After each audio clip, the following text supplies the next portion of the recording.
বাংলাদেশের মানুষকে হত্যাকারী, বাংলাদেশের সংবিধান নষ্টকারী, বাংলাদেশে মানবাধিকার লঙ্ঘনকারী, বাংলাদেশের সব সংবাদপত্র বন্ধকারিণী শেখ হাসিনা ওয়াজেদ 16টি বছর বাংলাদেশে বিনা ভোটে সরকার হয়ে নিপীড়ন নির্যাতন চালিয়েছিল।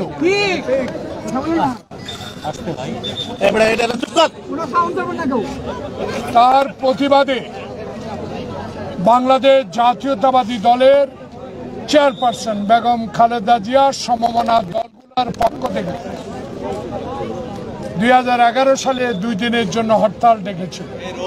সে হরতাল চলাকালীন সময় আমার সহযোদ্ধা যারা আমার সাথে আছে, নাম বলব, তাদেরকে নিয়ে আমি শেরেবাংলা জাতীয় সংসদ ভবন থেকে একটা মিছিল নিয়ে ফার্মগেটের উদ্দেশ্যে রওনা দিচ্ছিলাম। তখন এই আজকের অতিরিক্ত পুলিশ কমিশনার হারুন তেজগার উপর সহকারী না কি ছিলেন বিপ্লব বড়ুয়া, বিপ্লব কুমার ও তার অধীনস্থ সকল পুলিশ অফিসার ও সিপাহীগণকে নিয়ে আমাদেরকে বাধা দেয়, আপনারা সংসদ ভবন থেকে 1 মিনিটও বের হতে পারবেন না। কথা কাটাকাটি এক পর্যায়ে আমরা যখন বেরিয়ে পড়লাম, তখন হঠাৎ আমি দেখি আমার মাথায় রক্ত। যে দৃশ্যগুলো এখানে যেসব টেলিভিশন আছে তাদের কাছে রক্ষিত আছে বলার দরকার নেই।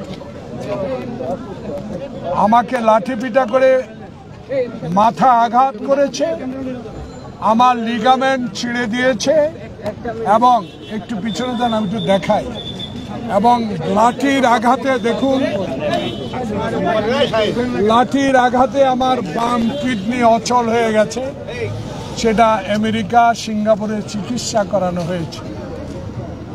আমার বন্ধু আশরাফ উদ্দিন নিজার নির্দেশ প্রাপ্ত হয়ে একটি মামলা দায়ের করতেই আসছিলেন এই শেরেবাংলা নগরে। তখনকার পুলিশ কর্মকর্তা ভিতরেও ঢুকতে দেন, মামলা নেন নাই, মামলা কোর্টে করা হয়েছে। সেই মামলা তদন্ত হয়ে 3 দিনের মাথায় সেই মামলা বাতিল করে দেওয়া হয়েছে। কিন্তু দুর্ভাগ্য বন্ধুরা, প্রিয় সাংবাদিক বন্ধুগণ যারা আমার সামনে ডানে বামে আছেন, সবাইকে আমি ব্যক্তিগতভাবে চিনি। আমি একজন রাজনৈতিক কর্মী, আমি একজন মুক্তিযোদ্ধা, অস্ত্র ধরে দেশ স্বাধীন করেছি। আমি শিক্ষা প্রতিষ্ঠানের ভিপি জিএস হয়ে এই পর্যন্ত এসেছি, 5 বার এমপি হয়েছি, বিরোধী দলের চিফ হুইপের দায়িত্ব পালন করেছি। এরকম নির্মম আঘাত, নির্মম অত্যাচার আমি আর কোনোদিনও কোনো স্বৈরাচার সরকার করেছি কিনা দেখিনি। তখন আমার বিরুদ্ধে পুলিশ বাদী হয়ে একটা মামলা করেছে, সে মামলা এখনো আমাকে হাজিরা দিতে হয়। এই হলো করুণ ইতিহাস। তাই আজকে আপনাদের প্রশ্নের উত্তর একটাই সরাসরি, আজকে সুযোগ হয়েছে ছাত্র সমাজের রক্তের বিনিময়ে, জনতার রক্তের বিনিময়ে দেশ গণতন্ত্রের পথে এগিয়ে যাচ্ছে। আল্লাহ পাকের কাছে আমি খোকন জন্য আবু সাইদ খোকন সহ যারা এই আন্দোলনে হাসিনার পদত্যাগকে বাধ্য করতে আন্দোলন করে যারা জীবন বিসর্জন দিয়েছেন, আজকে এই শেরেবাংলা নগর থানার সামনে দিকে, তাদের জন্য আল্লাহ পাকের কাছে এই জোহরের নামাজের পরে দোয়া করি আল্লাহ পাক যেন তাদের বেশ নসিব করে। সাথে সাথে আপনাদের মতো যারা স্বাধীনতা পান নাই, সকল সংবাদপত্র বন্ধ করে দিয়েছেন, যারা বিগত দিনে কথা বলতে পারেন নাই, এখন কথা বলার সুযোগ হয়েছে। কথাগুলো বলবেন, এই কথাগুলো এই জন্য বলবেন, এখন লেখার স্বাধীনতা আছে, কথা বলার স্বাধীনতা আছে, প্রচার করার স্বাধীনতা আছে।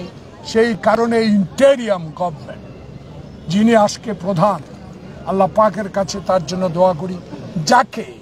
যিনি এখন পলাতক, শেখ হাসিনা 14 তলায় লিফট বন্ধ করে দিয়েছিল তার মামলা, পায়ে হেঁটে 14 তলা পর্যন্ত গিয়েছিলেন। আল্লাহর কি কুদরত, শেখ হাসিনা এখন পলাতক। যার লিফট বন্ধ করে ডাকে পদ্মা সেতু থেকে টুপ করে ফেলে দিবে বলেছিল, সে এখন পলাতক। আর সেই ইন্টেরিয়াম গভর্নমেন্টের প্রধান ডক্টর মোহাম্মদ ইউনূস আজ বাংলাদেশের সরকার প্রধান। এইটুকু বলেই আপনাদের কতজন আসামি করেছেন? হারুন, বিপ্লব সহ অসংখ্য যারা সহযোগী ছিল সবার নাম উল্লেখ করে। আপনারা কিসের মামলা করেছেন? আমরা হত্যা মামলা করেছি, হত্যা প্রচেষ্টা মামলা। এই মামলা গ্রহণ করেছেন, মামলা তারিখ আমার লয়ারের কাছে আছে। Thank you very much.